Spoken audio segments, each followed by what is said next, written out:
is presented by Dr. Pepper. Welcome into College Football Live. I've got Trevor Maddich and Tom Luginbill in the flesh. Consider this like your progress report for the early signing period, the very first in college football. Before we get into it, guys, let's get everyone up to speed with some of the top headlines of the last few days. A huge day in Athens, guys. Georgia rose to the top spot in ESPN's recruiting rankings. Four-star quarterback Emory Jones surprised many by signing with Florida after he had been committed to Ohio State. And, of course, you've got the Texas storyline, signing 0 top 10 recruits in the state last year. They signed 5 top 10 prospects yesterday. So when you consider all of these things and everything else that has happened over the last day or so, Tom, what is the biggest headline to you coming out of the early signing period thus far? Probably the volume and the numbers that signed. I think that's probably the one thing to note.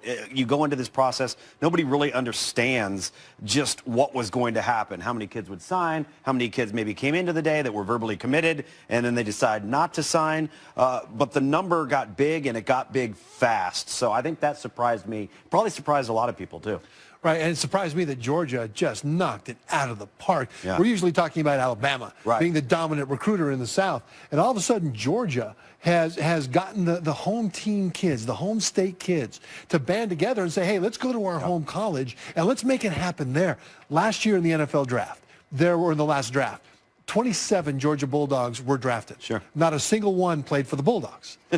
So when I say Georgia Bulldogs, I mean from the state. So 27 guys from the state were drafted, not a single one played for Georgia. Yeah. Now they're getting those guys, in this class especially, into their school. All right, this is fascinating to me because Kirby Smart, now just in his second year at Georgia, wins the SEC championship. They're in the college football playoff. How is he doing it?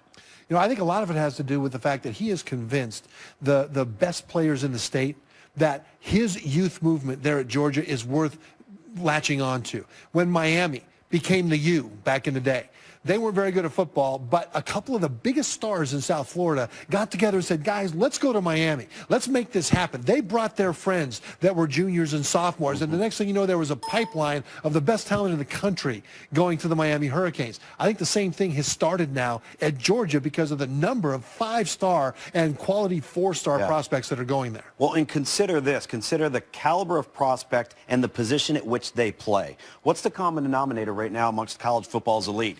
Dominant front seven play, the ability to own the line of scrimmage in the offensive line, be good at the quarterback position. Look at how far Georgia has come in just a 2-year period at all of those spots. And so, to your point on Georgia, the days of Deshaun Watson going to Clemson, all right, the days of Carl Lawson going to Auburn, the days of Raekwon McMillan going to Ohio State, they may be coming to an end here because the perception of the Georgia program by in-state kids has completely changed in just 2 short years. Smart also has the youth movement going for him. We talk so much about Lincoln Riley, and we talk about other guys around the league, Scott Frost, who are closer in age to some of these young men. Kirby Smart has that as well, and that might be playing into his hand as he builds these recruiting classes. It is still early. We'll see how all of this plays out. But Trevor, ultimately good or bad this early signing period? Well, we won't know until a few years down the road. But right now, I hate it. I mean, I really hate it. Because I think, in part, it's bad for the players that aren't being talked about. And that's the ones that are already on scholarship on football teams. About half the FBS right now is preparing for bowl games. Are those players that are on those teams now, not the recruits, but the players that are on the teams now, are they better served when their coaches are distracted by having to deal with this early signing period, or would they be better served by having their coaches be able to focus more on what they're doing there? What about the programs where you've got new coaches coming in? Are the players that are already there better served by having a recruiting class that's gutted? Because the early signing date might happen before your new head coach even gets his coordinator signed. So recruits that may have signed with you may end up going somewhere else just to be safe, and all of a sudden you don't have as good a teammates around you as you could have. That does not serve the players that are already there, and that's one of the reasons I don't like it. 11 new Power 5 head coaches signed a combined total of 119 players. That's it. 11 new head coaches. This is a number that I think is going to trickle into January, and we're going to have an entirely different approach to the February signing date than we had coming into this 72 hours, because you can just scratch off the word early. This is the new signing period going forward. That is a fact. And you've made reference to it on Twitter. The pool of athletes that are still available for January signing day is so small now. We've gone from a pool to a puddle. Right. We really have. You're going to sign roughly 2,800 players in a given class. Well over 1,900 have already signed. The number of verbally committed kids that have not signed is now below 500. Well, that only leaves you with 400 extra guys from now till February 7th to get to that 2,800 number. So, boy, that thing has shrunk big time in terms of how Group of 5 and Power 5 schools will approach this going forward. And I think, go ahead. It seems you can't talk about recruiting, though, and not talk about the state of Florida because it is such a huge player in this every single year. And it's going through a lot of changes as it kind of, there's a kind of an ebb and a flow to it. Sure. All of a sudden, we're seeing a changing of the guard. Miami now, the state's only top 10 class. Florida, of course, is now hanging on at 25, and FSU is in uncharted territory, gentlemen, at 36. Of course, you could look at the Jimbo Fisher element. He's no longer there with the Seminoles. But why else has there been a changing of the guard, Trevor, as far as these programs go? I think Florida State has fallen off the map the last 2 years. And keep in mind that the attention span of recruits is about like a gnat. I mean, it's really small. And so now there's 2 consecutive years where Florida State football has been completely irrelevant, both in the ACC and at the national level. And so and while Miami has been ascending, if all of a sudden Miami continues to ascend and if Florida gets better and Florida State struggles for a couple of more years, they will be off the radar with recruits from a standpoint of these guys are a national player, and they'll be looking towards other programs that are more hot recently. I really believe that the Florida schools have been impacted more by the Clemson Tigers than anybody else, regardless of whether you're in the ACC or the SEC. Take a look at Clemson throughout the last 5 years and the players that they have put in that defensive front seven. You take a look at what they did yesterday in a class that was going to have below 15 players, and look at where those players are. Those are players that routinely would have gone where? Georgia, Florida, Miami, Florida State. Clemson has taken that mantle, and they've been running neck and neck with Alabama in that regard, and I think it's had an impact on some of those Florida schools. Meanwhile, Emory Jones is a name that you heard a lot about because he was a guy who was going to Ohio State and then all of a sudden decides to go to Florida. By all accounts, had a good relationship with Dan Mullen. Sure. What does that mean for that program? Well, it gives you something to build around. And so much of evaluating the quarterback position is identifying who's the right guy for you. Now, Dan Mullen, I think you could argue, has been the best identifier, evaluator, and developer of quarterbacks in college football the last few years when you consider Dak Prescott and Fitzgerald. So, what does he look for in a guy? He wants him to have some designated skills as a runner. He needs to be serviceable in the passing game. He's got to have some toughness and competitive temperament. I really believe that Emory Jones has those things. To fall into a guy this late for Florida, knowing that you still have January to unfold, Trevor, to me, I thought it was a monumental coup at a critical spot. And it impacts other recruits. Sure. Because they'll say, wow, well, Jones flipped from Ohio State to go to Florida. What does he know? And all of a sudden, guys that may be on the fence want to get on that bandwagon. But, of course, like you mentioned, it might be position-specific. When you look at Mullen's track record, if you don't play the quarterback position, you might not feel as confident as somebody like Jones. Right, but if there's a quarterback that can play, even in a system where it's a dual-threat quarterback, if you're a receiver, your quarterback can get you the ball, you want to be a part of that. If you're a running back, the quarterback takes attention away from you, from the defense, you have a chance to run into more open space. And keep in mind, he's an early enrollee, so when those kids start to come onto campus for official visits, Emory Jones is there. He's one of their peers. He's one of them. He can help in that recruiting process closing towards February. Yeah, he'll be there within the next month or so. I think I saw, though, that it wasn't that long ago that he was talking about being interested in Alabama as well. But then he looked at the depth chart at quarterback in Alabama and thought, maybe somewhere else where I'll have a shot to play right away, which he will at Florida. Coming up, Scott Frost had some choice words for head coaches at new destinations that leave their assistants behind. Does he have a point? We'll dive in next. There's a lot of you. There's only one of me. They are not confused, but I don't want to be. Do you is presented by Dr. Pepper, the one fans crave. Well, guys, Scott Frost had a message for all those head coaches that find themselves in new places in the new year. Keep your coaching staffs in place. He went on to say it's not the right thing to do to leave assistants behind to get fired. Trevor, do you agree with Scott Frost that you have some obligation to bring your staff with you when you move on? I completely disagree. As a matter of fact, I think he's got an obligation, a new coach in general, to his new team to make sure that he interviews and selects the best coaches available at the moment and not just bring the guys that were with him. Now, Scott Frost had great rapport with his coaches. They did a phenomenal job turning that team around. And I'm sure they're all worthy of coaching at Nebraska now. But generally speaking, a coach at a lower level might have a coordinator or a position coach that's coaching at that level because he couldn't get the job yet. He's not qualified yet for a higher level job. So when the head coach gets that job, he needs to be able to look at the coaches that he can get at the higher pay scale with more experience that wouldn't have been at the school where he was. And so I think that there's a balance there, but ultimately the obligation is to the new school, not to the old coaches. To the new school, and on top of that, let's look at Scott Frost prior to taking the UCF job. He'd never been head coach before, right? But he's got to hire a staff. So who does he do? He relies upon coaches he knows, peers and people that he follows, that he trusts. And I guarantee you, in many instances, there were some statements, hey, you need to look into this guy because he's got a great rapport with kids in this area in recruiting. Or you need to look into this guy because he's got a great background in what you want to do on offense. Well, now you move to Nebraska, and I can assure you, you're going to want to get some coaches on that staff that understand the challenges of recruiting to Nebraska in today's Familiarity with that area. Absolutely. Have a feel in the West Coast, which Scott Frost already does, but you may want more of that on your assistant staff than maybe you had at a place like Florida. So I don't think there's an obligation. I understand the endearment towards it, but you got to do what's best for the individual institution at where you're now going. Now, in fairness to Scott Frost, he may well believe that these coaches are the best. Absolutely. And he definitely has a great chemistry with them. And I think chemistry within a coaching staff is an underappreciated necessity to win. Absolutely. And in a place like Nebraska, cohesiveness is something that they preach, they talk about with a lot of their recruits and their boosters and things like that. So it does go a long way. But I'm with you guys in that it shouldn't be a one-size-fits-all. It should depend on the situation. All right, Frost obviously in the headlines, guys, because he opted to stay with UCF for its bowl game. But on the flip side, we had a bit of a dicey situation for new SMU head coach Sonny Dykes. Let's take a look at who excelled on the line, brought to you by DXL.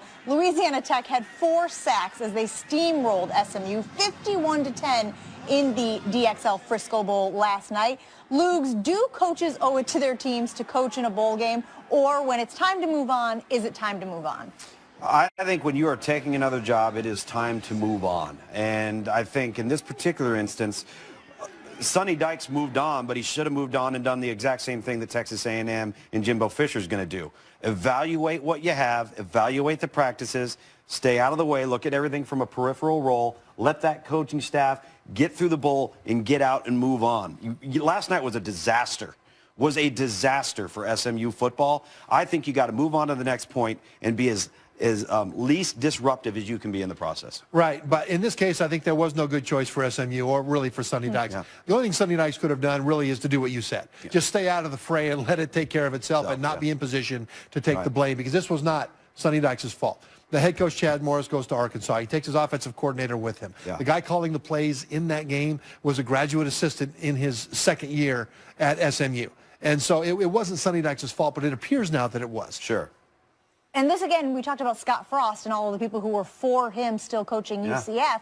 That might be a different scenario because that team has an opportunity to do something almost unprecedented in a 13-0 season. So, again, it changes depending on the situation. I feel like in that situation, I'm okay with him going back and coaching it, even though you feel typically the opposite. Well, I just think the responsibility to make sure that the next destination is off to the best possible start it can be is awfully difficult to do when Lincoln and Orlando are a long, long ways away. You got to have feet on the ground. You've got to be out there recruiting, yet you're still trying to manage a team that you're no longer responsible for. That's just a lot of balls to be juggling in the air. It's hard to do. Those players are ones that you committed to. I know it. Those are players you told you loved them and you would be there for them. You're right. I know it.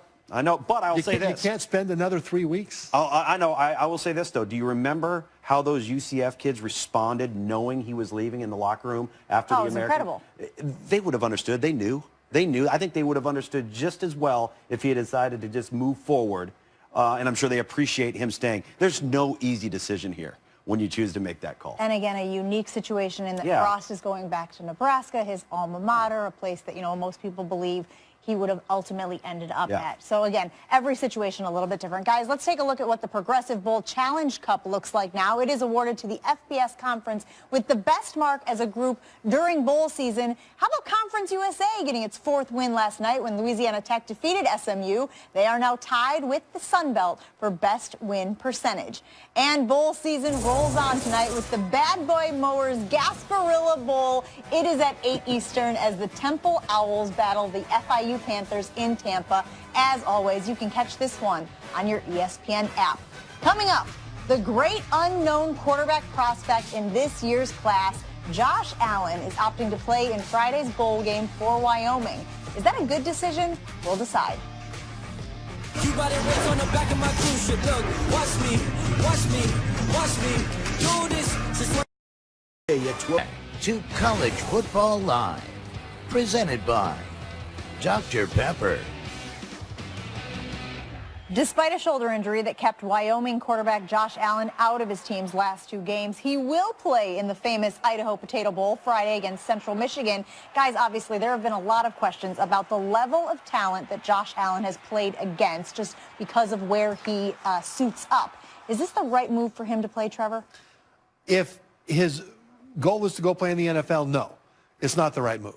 He's been injured this year. I don't think there's anything he can do in this game that will impress scouts to a degree that it would improve his draft status. So just from a pure NFL standpoint, it does not make sense for him to play. Not believing in that extra data point, huh? I don't think he needs it. He probably doesn't need it. I think what's going to be more scrutinized with him is the day-to-day, series-to-series, game-in and game-out performance because he has been such a yo-yo. And he's so physically gifted that you want to overlook some of those deficiencies, but you got to start peeling back the layers. And I don't think one game of peeling back those layers is going to make the ultimate decision for him. That's going to be a career-long sample that will be scrutinized. But if you're injured, I think you got to be very, very careful. Right, and when you talk about, though, his being a yo-yo, which, by the way, tell people what a yo-yo is. I mean, do that. It's a yo-yo. What does that mean? Isn't that cellist? That's the way that works. The thing about him, I went out to Laramie on my summer tour, and last year, he was a big play machine. Yeah, absolutely. He would throw the ball deep down the field. He had 3 receivers, including his tight end and running back, who went to the NFL, right, after that season, and he just made big plays, but he wasn't quarterbacking. He was throwing. Yeah. He's like a street ball player. Right. This year they wanted to teach him more about defenses, about how to take the right play, not just the big play. And he was a little better at it this year, but losing those receivers and getting hurt, it was hard. This is an example of a guy who doesn't need to worry about whether he should play in the bowl. He really needs to come back and get more experience as a quarterback before he takes that next step. Yeah, for him, I think it's about the nuance of the position. You can talk all you want about the measurables, the athleticism, the arm talent, all those things, but identifying things pre-snap, how to digest post-snap, how do different defenses try to do things to take something away, and when they do, how do you get from point A to point B to point C? Playing the quarterback position from the neck up is what he needs most. And in the NFL, I think it's important for quarterbacks especially to come into the league as prepared as they possibly can be at the college level. Because with the rookie salary cap, it's easier for teams to draft you high as a quarterback and then move on if they decide that you really can't play and bring somebody else in there. Before the rookie salary cap, there was too much money invested in you.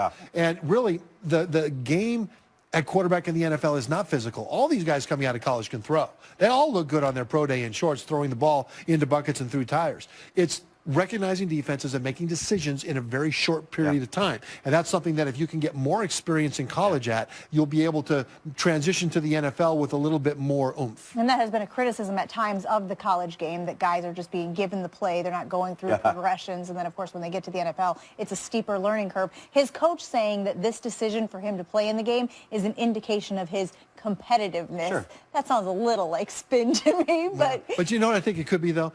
Wyoming was really about the only team that gave him a chance. He played high school football in a small town in Central California named Fireball. Nobody knew he was there. He never had a chance. He went to junior college, and the only reason Wyoming knew about him was that they were at that junior college recruiting somebody else. Yeah, it was by accident. And so I think that maybe he's saying also, look, if this is going to be my last game, I want to do right by the guys that gave me a chance at this level. Interesting perspective. All right, guys, we move on. Coming up, kickers on full display, including an ambidextrous signee for the Terps. That is on its way as College Football Live rolls on.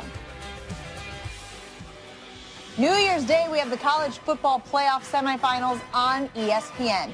Georgia and Oklahoma kick things off in the Rose Bowl game. That's at 5 Eastern. Then it's Alabama and Clemson in the All-State Sugar Bowl from the Superdome in New Orleans. Both games, of course, streaming live on your ESPN app. I is presented by Dr. Pepper, the one fans crave.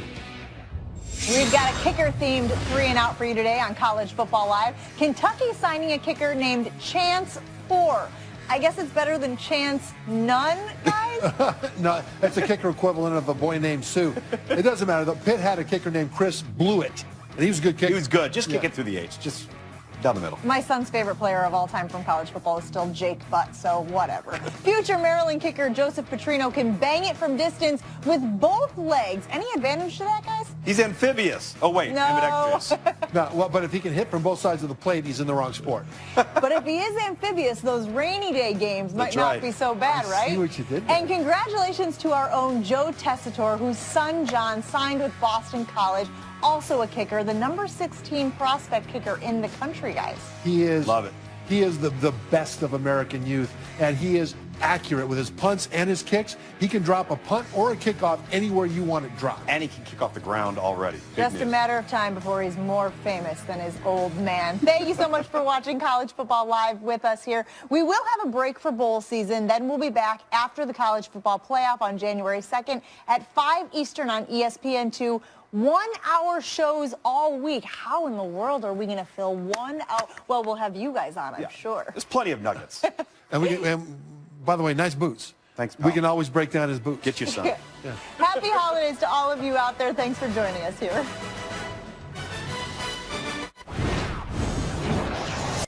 Kids to band together and say, hey, let's go to our home college and let's make it happen there. Last year in the NFL draft, in the last draft, 27 Georgia Bulldogs were drafted. Sure. Not a single one played for the Bulldogs. So when I say Georgia Bulldogs, I mean from the state. So 27 guys from the state were drafted, not a single one played for Georgia. Yeah. Now they're getting those guys, in this class especially, into their school. All right, this is fascinating to me because Kirby Smart, now just in his second year at Georgia, wins the SEC championship. Emory Jones surprised many by signing with Florida after he had been committed to Ohio State. And, of course, you've got the Texas storyline, signing 0 top 10 recruits in the state last year. They signed 5 top 10 prospects yesterday. So when you consider all of these things and everything else that has happened over the last day or so, Tom, what is the biggest headline to you coming out of the early signing period thus far?